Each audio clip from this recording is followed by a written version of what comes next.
السلام علیکم بچوں، سیکنڈ ایئر کلاس. ابھی آج آپ کا لیسن نمبر 7 جو ہے وہ سٹارٹ ہم نے کرنا ہے. ٹھیک ہے، تو یہ کنٹینیو ہو رہا ہے پچھلے لیسنس کے ساتھ. جیسے بھی ہم نے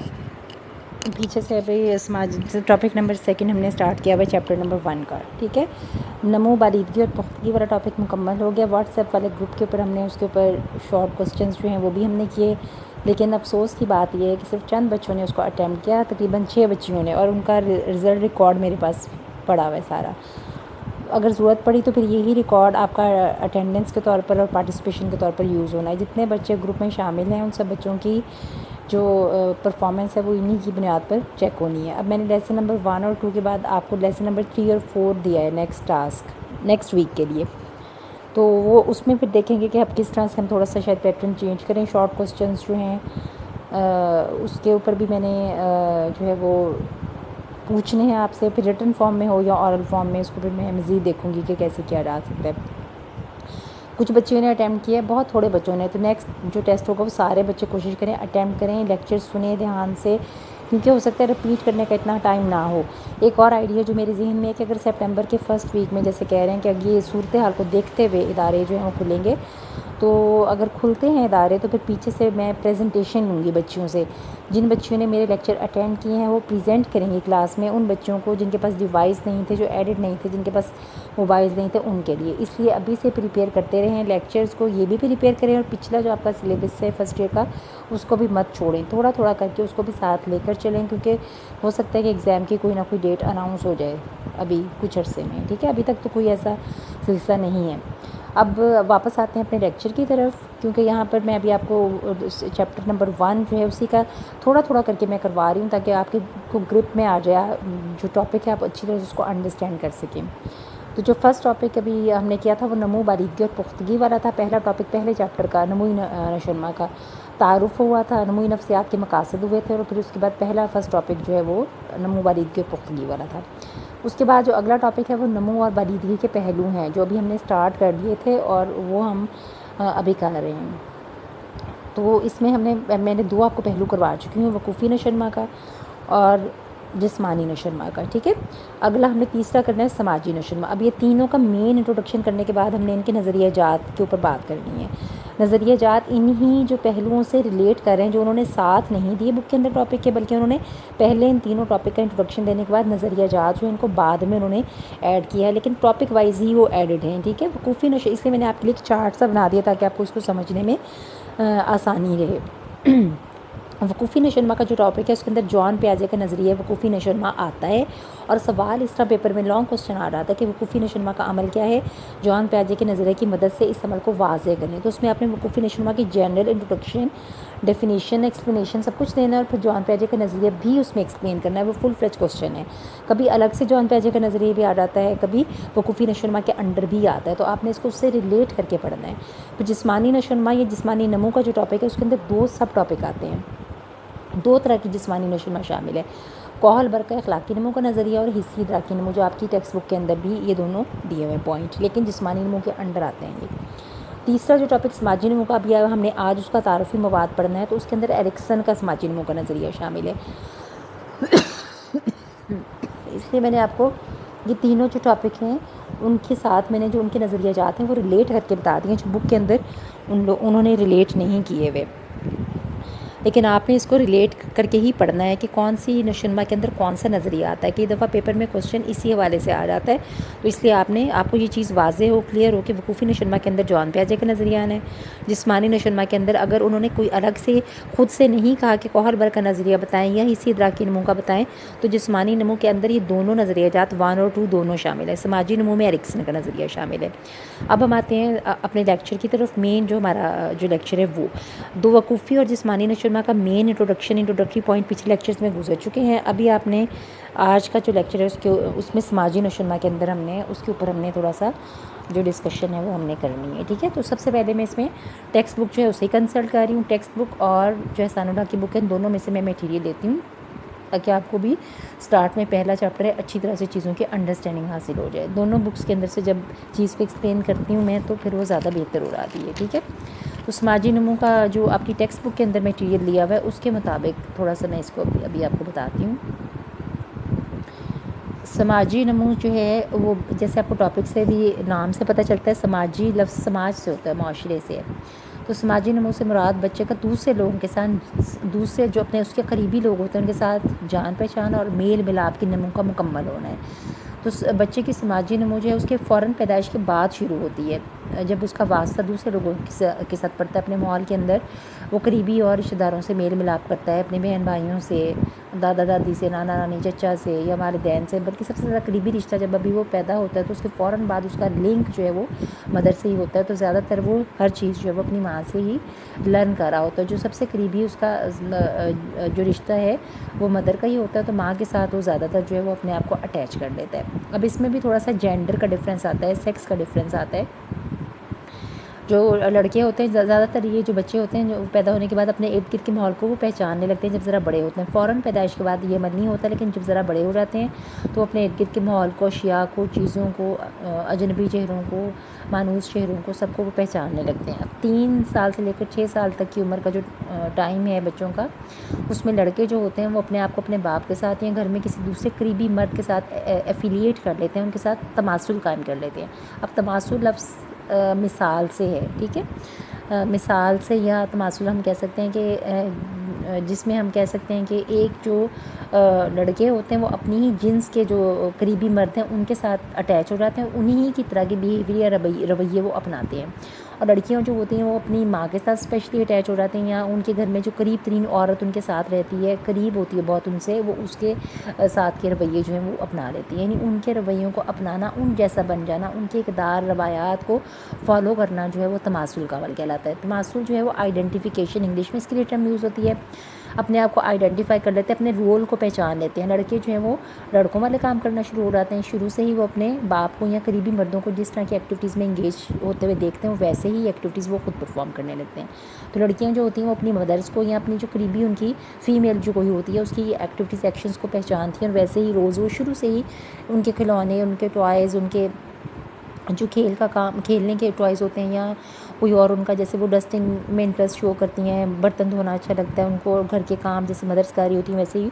ان کو پسند ہے. کھلونوں میں وہ اس طرح کے کھلونے پسند کرتی ہیں جس میں کچن کے آئٹمس جو ہیں وہ زیادہ شامل ہوتے ہیں، اور وہ اس کو شوق سے ان کے ساتھ کھیل رہی ہوتی ہیں، اور وہ سارے کام کرتی ہیں جو مدرس کاری ہوتی ہیں. ایسے ہی لڑکے جو ہیں وہ سارے وہ کام پرفارم کر رہے ہیں جو ان کے فادرس کو پسند ہے. شکار پر جانا، جیسے فائرنگ کرنا، گاڑی چلانا، ڈرائیو کرنا، ٹھیک ہے. تو اس طرح کے سارے کام، یا اسکریو ڈرائیور کی مدد سے گھر میں کوئی نٹ اور پیچ وغیرہ لگانا، کسنا. تو یہ سارے جو لڑکے ہوتے ہیں وہ اپنے آپ کو فادرس کے رویوں کے ساتھ آئیڈینٹیفائی کر لیتے ہیں، تماثل قائم کر لیتے ہیں ان کے ساتھ. اور لڑکیاں اپنے مدرس جو قریب ترین ان کے گھر میں عورت ہوتی ہے اس کے ساتھ اپنے آپ کو آئیڈینٹیفائی کر لیتے ہیں. تو بچے جو ہے وہ اپنے والدین اور دوسرے بزرگوں کی تقلید کر رہے ہوتے ہیں. اسپیشلی بچوں کے اندر تقلید کا عمل،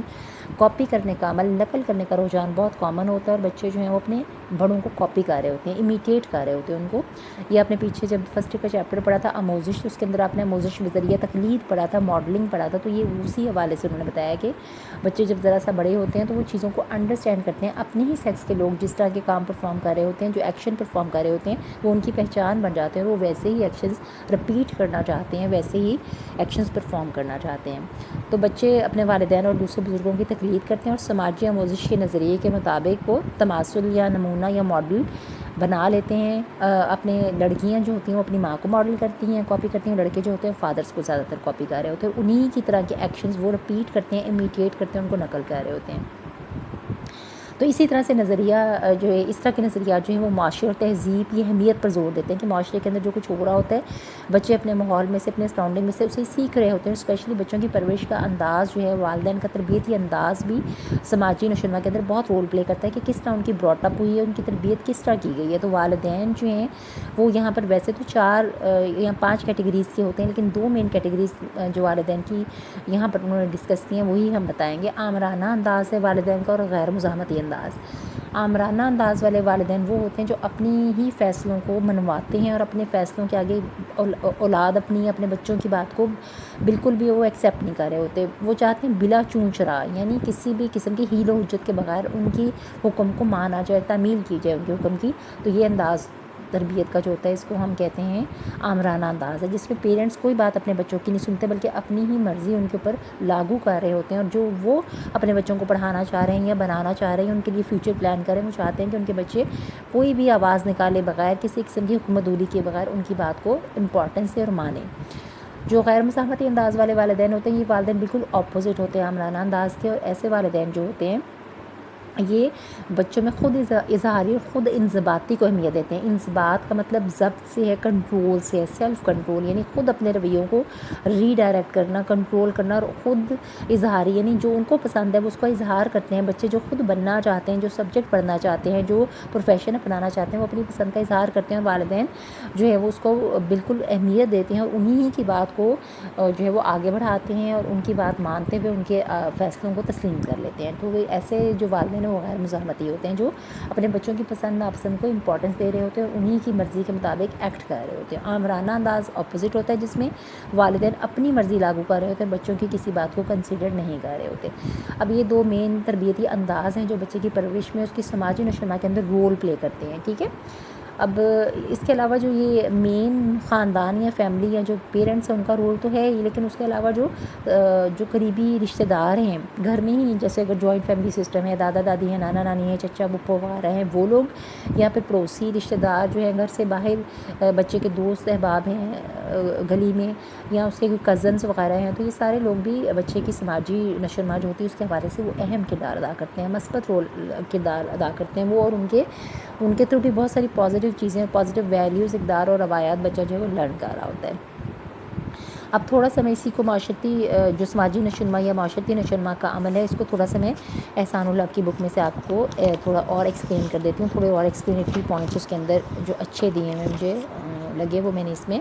لیکچر کے اندر شامل کر لی ہیں، ٹھیک ہے۔ سماجی نشو و نما کا جو عمل ہے اس کو انگلش میں سوشلائزیشن کہا جاتا ہے، لرننگ تھرو سوشلائزیشن۔ تو سوشلائزیشن کا عمل جو ہے یہ ساری پیدائش کے بعد سے شروع ہوتا ہے، جب معاشرے کا حصہ بن جاتا ہے پرسن، جو نوزائیدہ بچہ ہوتا ہے جو ہی پیدا ہوتا ہے تو اس کا واسطہ فوراً اپنے قریبی ماحول اور ارد گرد کے لوگوں کے ساتھ ہوتا ہے، اور وہ خود انڈیپینڈنٹلی کوئی کام نہیں کر سکتا ہوتا، اور وہ اپنے ہر ایکٹیویٹی اور اپنے ہر ایکشن کے لیے وہ ڈپینڈ کر رہا ہوتا ہے اپنے قریبی رشتہ داروں کے اوپر، اسپیشلی ماں یا آیا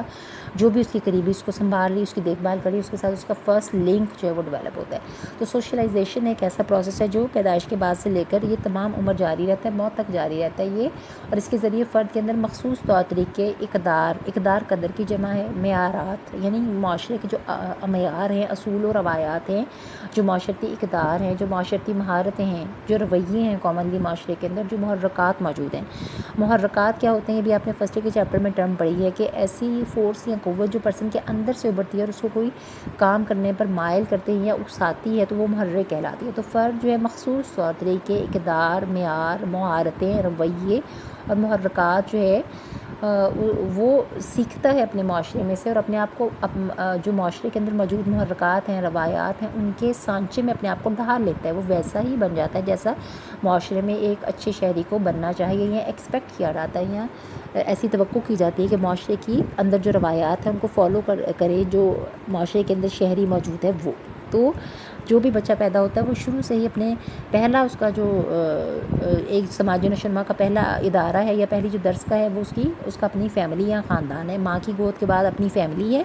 جہاں سے وہ سماجی مہارتوں کو سیکھتا ہے، پھر اس کے بعد جو ہے ایسے ایکشنز اپناتا ہے جس کو معاشرے میں پسندیدگی کی نگاہ سے دیکھا جاتا ہے۔ بعض کا تو ایسے بھی ایکشن کرتا ہے، ایسے کام بھی کرتا ہے جو معاشرے میں ناپسندیدہ ہوتے ہیں، جیسے جھوٹ بولنا، چوری کرنا،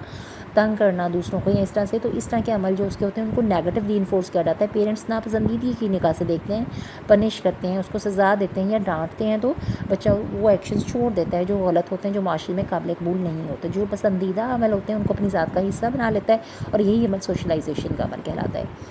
اور سوشلائزیشن کے عمل میں سب سے پہلے ماں کی گود اور فیملی ہے، اس کے بعد رشتہ دار آتے ہیں، دوست احباب، اساتذہ اور ادارے، اسپیشلی اسکول ہے، عبادت گاہیں ہیں، مدرسہ جات جہاں بچے اپنی دینی تعلیم حاصل کرتے ہیں، یہ سارے ادارے مل کر بچے کے سوشلائزیشن کے عمل کو تکمیل تک پہنچا رہے ہوتے ہیں۔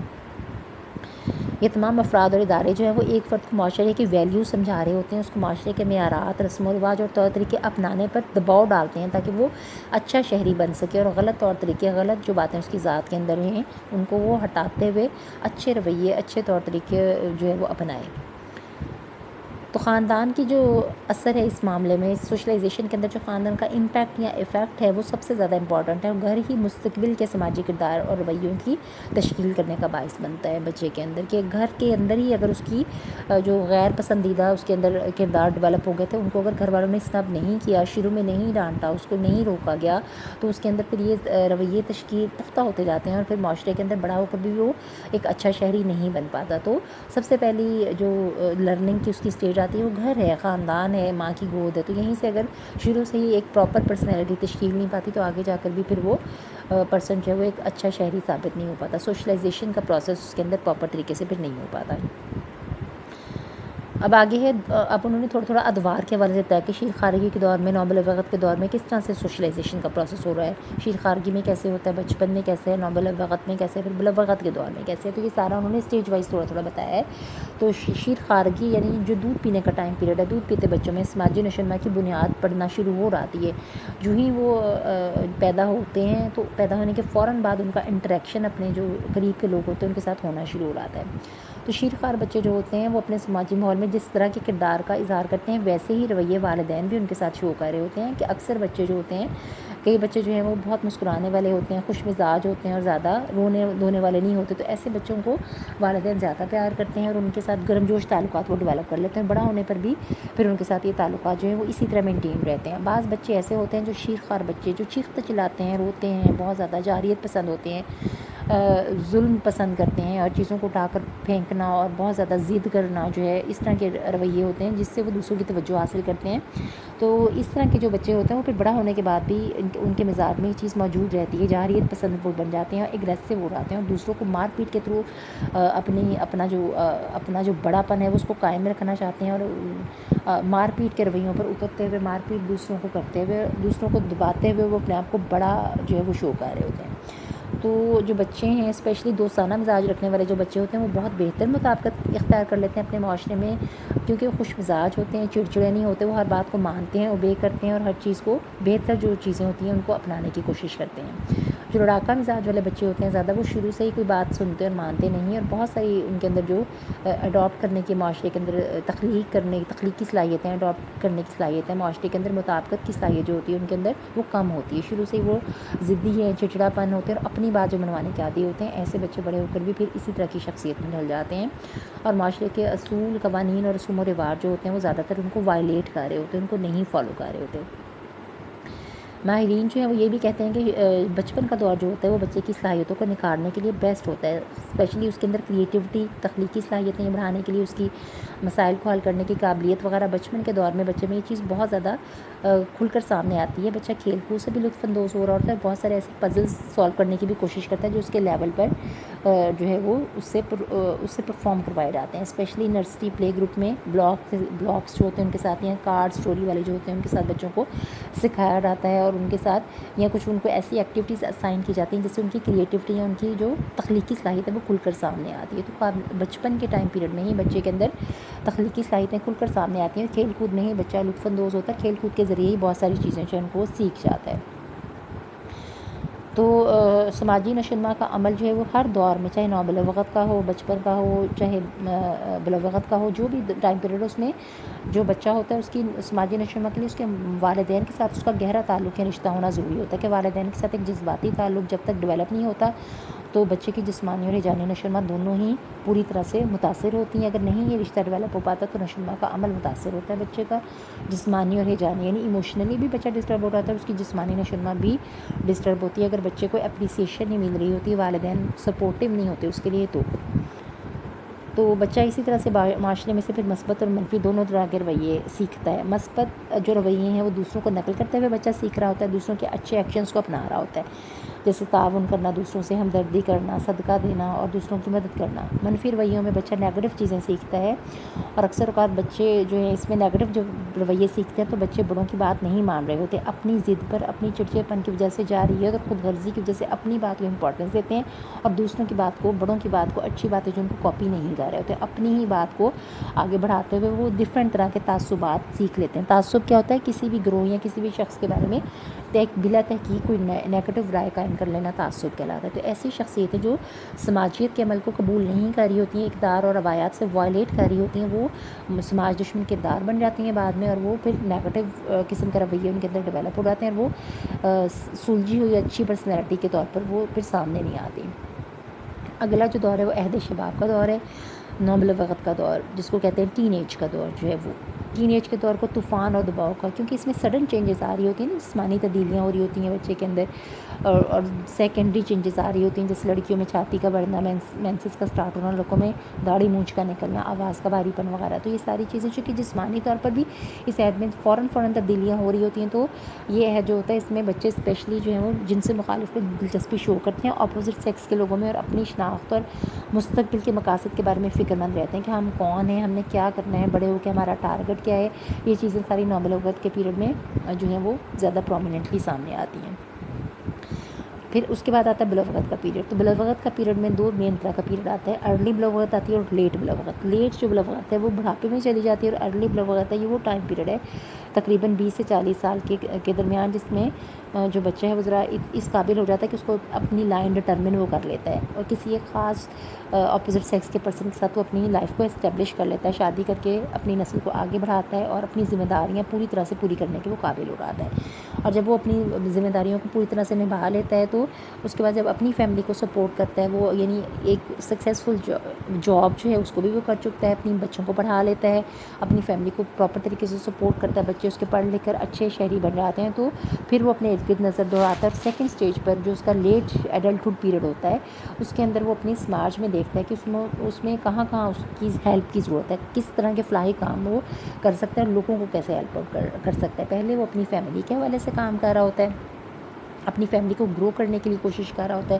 اس کو انہینس کرنے کے لیے, اور پھر وہ معاشرے کے اندر جو بھی رفاہی کام ہے ان کو کرتا ہے. تو اس طرح ایک سکسیزفل پرسنالٹی جو ہے وہ شروع سے لے کر اینڈ تک ڈیولپ ہوتی ہے. جو معاشرتی یا سماجی نشوونما ہوتی ہے اس میں سماج کے اندر رہتے ہوئے سماج کے روایات, سماج کے اندر جو اصول ہیں, قوانین ہیں, ان کو فالو کرتے ہوئے ایک اچھا شہری بننا اور کامیاب زندگی گزارنا جو ہے وہی اس میں سماجی نشوونما کے اندر ہے, کہ سماج میں رہتے ہوئے سماج کا حصہ بننا, اور اس کے اندر جو رولز اور ریگولیشن ہیں, جو معیارات ہیں, جو نارمس ہیں, ان کو فالو کرنا. اب سماجی نشوونما بھی ہو گیا. اب ہمارے تینوں مین ٹاپکس جو ہیں ان کا انٹروڈکشن آپ کر چکے ہیں, ٹھیک ہے. وقوفی نشوونما بھی میں نے کروا دیا ہے, سماجی نشوونما بھی ہو گیا, اور جسمانی نشوونما بھی ہو گیا. اور ان کے اندر فردر جو نظریے جات ہیں ان کی ڈیٹیل بھی میں نے لیکچر کے سٹارٹ میں ہی آپ کو بتا دی تھی کہ وقوفی نشوونما جو ہے اس میں جان پیاجے کا ہم نے کرنا ہے, اور جان پیاجے کا نظریہ انشاءاللہ کل کے لیکچر میں اب ہم سٹارٹ کریں گے. ابھی تو ٹائم شارٹ رہ گیا ہے تو اس کے لیے.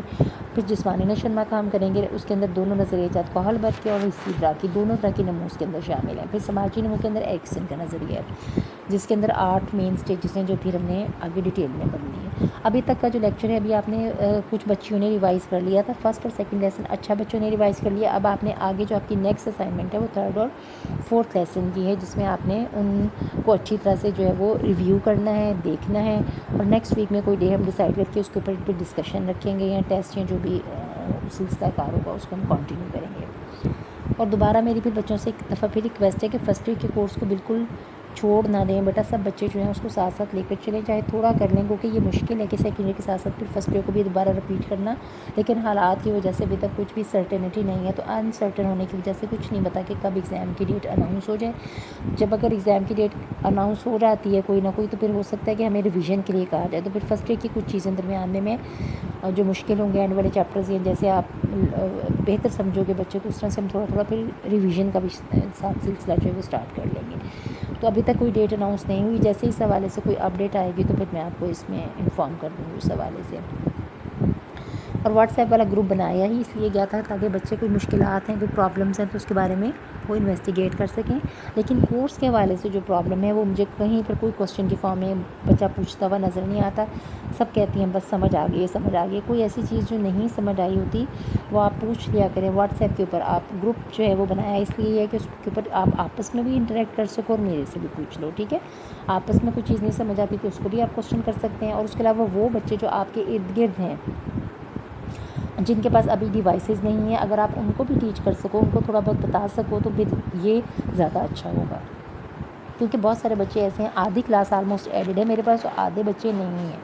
وہ بچے جو آپ کے قریب رہتے ہیں اور ان کے پاس ڈیوائسز نہیں ہیں، آپ ان کو تھوڑی گائیڈ لائن فراہم کر دیں پلیز، اور بچیوں سے کہیں پڑھنا شروع کر دیں۔